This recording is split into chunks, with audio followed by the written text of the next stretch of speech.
കളിച്ചും ചിരിച്ചും വളരേണ്ട കുഞ്ഞു ബാല്യത്തിൽ കളിചിരിയോടൊപ്പം തന്നെ ശരിയായ ചുറ്റുപാടും പഠനവും അനിവാര്യമാണ്. ഈ പ്രായത്തിൽ നിങ്ങളുടെ കുട്ടികളെ വളർത്താം ഏറ്റവും മികച്ച അന്തരീക്ഷത്തിൽ. Chelakkara central school. Kinder garden മുതൽ 10ാം ക്ലാസ് വരെയുള്ള കുട്ടികൾക്കുള്ള വെൽ സ്ട്രക്ചേർഡ് കരിക്കുലം, പ്രത്യേക പരിചരണവും free robotics curriculum, health oriented physical education, free martial arts എന്നിവയുൾപ്പെടെ കലാസാംസ്കാരിക മൂല്യമുള്ളവരായി നിങ്ങളുടെ കുട്ടികളെ വാർത്തെടുക്കുന്നു.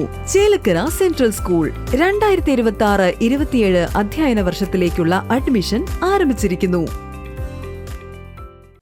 കളിച്ചുകൊണ്ടിരിക്കുന്നതിനിടെ പേനയുടെ അടപ്പ് തൊണ്ടയിൽ കുരുങ്ങി 4 വയസ്സുകാരന് ദാരുണാന്ത്യം. കടങ്ങോട് പഞ്ചായത്തിലെ ആദൂർ കണ്ടേരി വളപ്പിൽ ഉമർ മുഫീദ ദമ്പതികളുടെ മകൻ മുഹമ്മദ് സഹലാണ് മരിച്ചത്. കളിച്ചുകൊണ്ടിരിക്കുന്നതിനിടെ പേനയുടെ അടപ്പ് തൊണ്ടയിൽ കുരുങ്ങി 4 വയസ്സുകാരന് ദാരുണാന്ത്യം.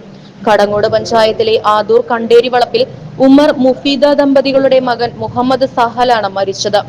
വ്യാഴാഴ്ച രാവിലെ 10 മണിയോടെയാണ് സംഭവം. തൊണ്ടയിൽ പേനയുടെ അടപ്പ് കുടുങ്ങിയതിനെ തുടർന്ന് അസ്വസ്ഥത പ്രകടിപ്പിച്ച സഹലിനെ പന്നിത്തടത്തുള്ള സ്വകാര്യ ആശുപത്രിയിൽ പ്രവേശിപ്പിച്ചുവെങ്കിലും മരണം സംഭവിച്ചിരുന്നു. തുടർന്ന് ആശുപത്രി അധികൃതർ എരുമപ്പെട്ടി പോലീസിൽ വിവരം അറിയിച്ചു. പോലീസ് സ്ഥലത്തെത്തി മേൽ നടപടികൾ സ്വീകരിച്ചു. News bureau, Desamangalam.